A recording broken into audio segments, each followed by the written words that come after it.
రాజుల 2వ గ్రంథము 12వ అధ్యాయం. యెహూ ఏలుబడిలో 7వ సంవత్సరమందు యోవాషు ఏలనారంభించి యెరూషలేములో 40 సంవత్సరములు ఏలెను. అతని తల్లి బెయేర్షెబా సంబంధురాలైన జిబ్యా. యాజకుడైన యెహోయాదా తనకు బుద్ధి నేర్పువాడైయుండు దినములన్నిటిలో యోవాషు యెహోవా దృష్టికి అనుకూలముగానే ప్రవర్తించెను. అయితే ఉన్నత స్థలములు కొట్టివేయబడక నిలిచెను. జనులు ఇంకనూ ఉన్నత స్థలములందు బలులు అర్పించుచు ధూపము వేయుచుండిరి. యోవాషు యాజకులను పిలిపించి యెహోవా మందిరములోనికి తేబడు ప్రతిష్ఠిత వస్తువుల విలువను, అనగా జనసంఖ్య దాఖలా చేయబడిన జనులు తెచ్చిన ద్రవ్యమును, వంతు చొప్పున ప్రతి మనిషికి నిర్ణయమైన ద్రవ్యమును, స్వేచ్ఛచేతనెవరైనను యెహోవా మందిరములోనికి తెచ్చిన ద్రవ్యమును యాజకులలో ఒక్కొక్కడు తనకు సెలవైన వారి యొద్ద తీసుకొని, మందిరము ఎచ్చటెచ్చట శిథిలమై ఉన్నదో అచ్చట నెల్ల దానిని బాగు చేయింపవలెనని ఆజ్ఞ ఇచ్చెను. అయితే యోవాషు ఏలుబడిలో 23వ సంవత్సరము వరకును యాజకులు మందిరము యొక్క శిథిలమైన స్థలములను బాగు చేయకయేయుండిరి. గనుక యోవాషు యాజకుడైన యెహోయాదాను మిగిలిన యాజకులను పిలిపించి, మందిరములో శిథిలమైన స్థలములను మీరెందుకు బాగు చేయకపోతిరి? ఇకను మీ సెలవైన వారి యొద్ద ద్రవ్యము తీసుకొనక మందిరములో శిథిలమైన స్థలములను బాగు చేయుటకై మీరు అంతకు ముందు తీసుకొనిన దానిని అప్పగించుడని ఆజ్ఞ ఇచ్చియుండెను. కాబట్టి యాజకులు మందిరములో శిథిలమైన స్థలములను బాగు చేయుట మా వశము లేదు గనుక జనుల యొద్ద ద్రవ్యము ఇక తీసుకొనమని చెప్పిరి. అంతటా యాజకుడైన యెహోయాదా ఒక పెట్టెను తెచ్చి దాని మూతకు బెజ్జము చేసి బలిపీఠము దగ్గరగా యెహోవా మందిరములో ప్రవేశించు వారి కుడిపార్శ్వమందు దాని నుంచగా, ద్వారము కాయు యాజకులు యెహోవా మందిరములోనికి వచ్చిన ద్రవ్యమంతయు అందులో వేసిరి.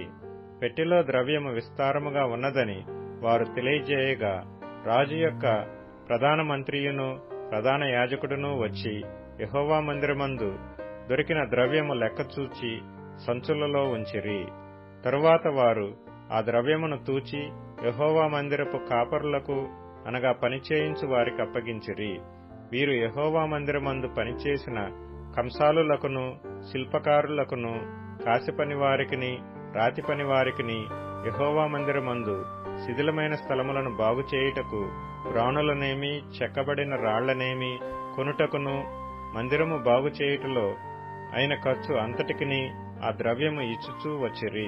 యెహోవా మందిరమునకు వెండి పాత్రలైనను, కత్తెరలైనను, గిన్నెలైనను, బాకాలైనను, బంగారు పాత్రలైనను, వెండి పాత్రలైనను చేయబడలేదు గాని మరమ్మతు పనిచేయు వారికి మాత్రము ఆ ద్రవ్యము ఇచ్చి యెహోవా మందిరమును మరలా బాగు చేయించిరి.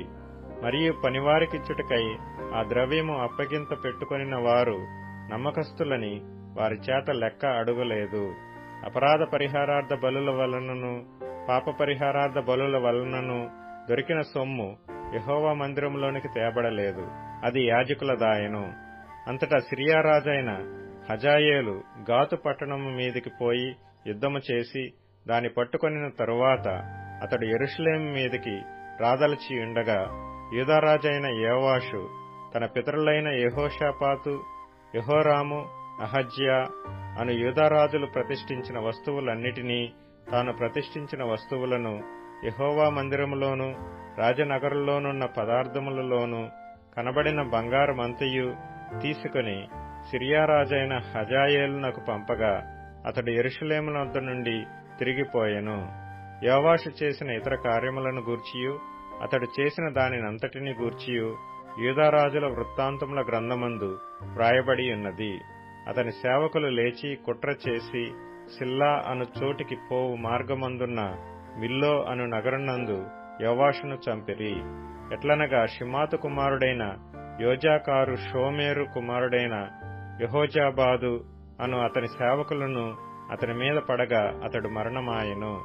జనులు దావీదుపురమందు అతని పితరుల సమాధిలో అతనిని పాతిపెట్టిరి. అతని కుమారుడైన అహజ్యా అతనికి మారుగా రాజాయెను.